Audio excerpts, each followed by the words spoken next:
Hi Carlos, welcome back. How are you doing? Pretty good. How about yourself? I'm doing good. How's your weekend been?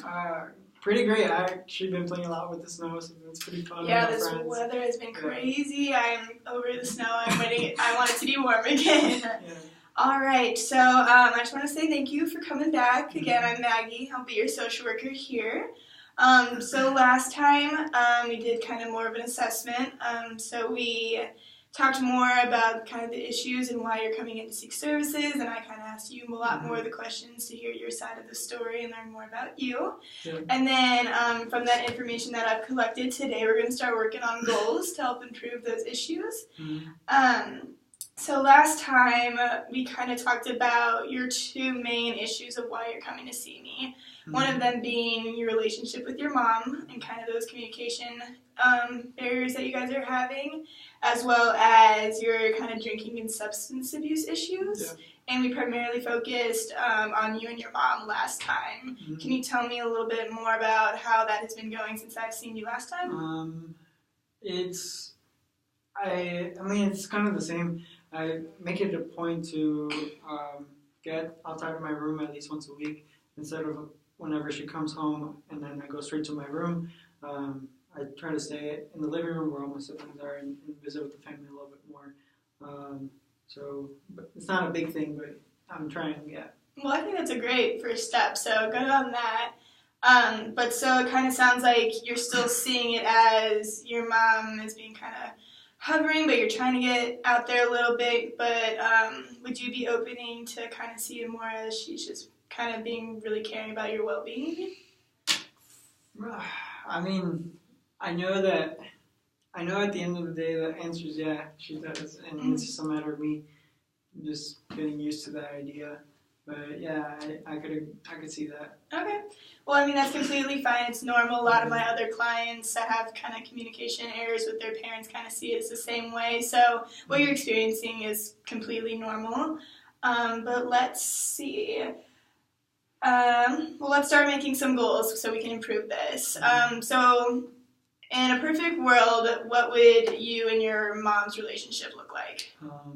Ideally, I would like something to how we used to be, her and I, before the move. So then that's just a lot more stress-free, a lot more, it was okay to have casual conversations instead of like me being stressed to like visit with her or see her or anything related to her. Okay.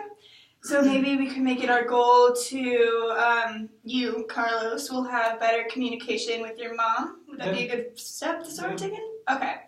And then realistically for you, and because I know you have a huge busy schedule and everything, when do you think, when would you want to accomplish that by? Can we just do it throughout the semester to make it easy? Okay, so... All right, and then how do you propose that we will get there? I have no idea. Yeah. I know what I could do is like keep on working on my visits with my family. So like instead of going straight to my room, I could increase that a little bit more. But I don't know if that's too easy. I mean, I think it would be a great first step, especially if you're already kind of engaging that, kind of keep on doing that and making more of an improvement. So how many times a week, month, how much would you want to be trying to do that? I don't want to do it too much because that's kind of like my stress reliever. Like, yeah, I like being in my room. So maybe like 1 to 2 times in addition to the one that I'm already doing. Yeah, but that way I don't like sacrifice my me time. Okay, so do you want to do 1 or 2 times? It's completely up to you, and these goals can change throughout time, so... Let's go with 1 more, so there'll be 2 total. 2 times, okay. So. Yeah. All right, and then, so you mentioned that when you go in your room, that's kind of your stress reliever and your me time. Can you kind of talk to me more about that a little bit? Yeah, just like I'm kind of like an introvert, and so then like whenever I'm done with school, and then I'm done with taking care of my siblings, and my parents are home. I just kind of want some me time to just recharge, since I can't really get it at any other point of the day. So, yeah, it's just a stress reliever, I guess. Okay. So would you be maybe open to me kind of researching maybe some different ways for teens to kind of cope with things? So maybe we can also work on you kind of getting out of your room and working on it in a different way? Yeah. Okay. Yeah. And do you think it's realistic for me to have that by the next time we come, or so by our next session? I mean, if you could do it, yeah. Okay. Just wanted to make sure with you. I'm all for it. All right. Good. Well, I just want to kind of summarize with you what we went over today and what will be a part of our kind of contract. So we discussed that our goal will be that you will improve your communication with your mom within by the end of the semester.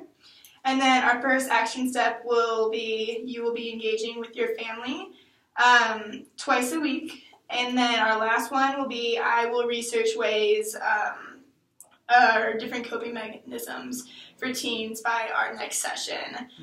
So do these action steps and these goals, do they seem attainable to you, and are you in agreement with that? Yeah. Okay, well then I feel like that's a good place for us to start. Like I said, these goals and everything can be changed throughout time, and it's really just to keep us on track and see if we're making any progress like that.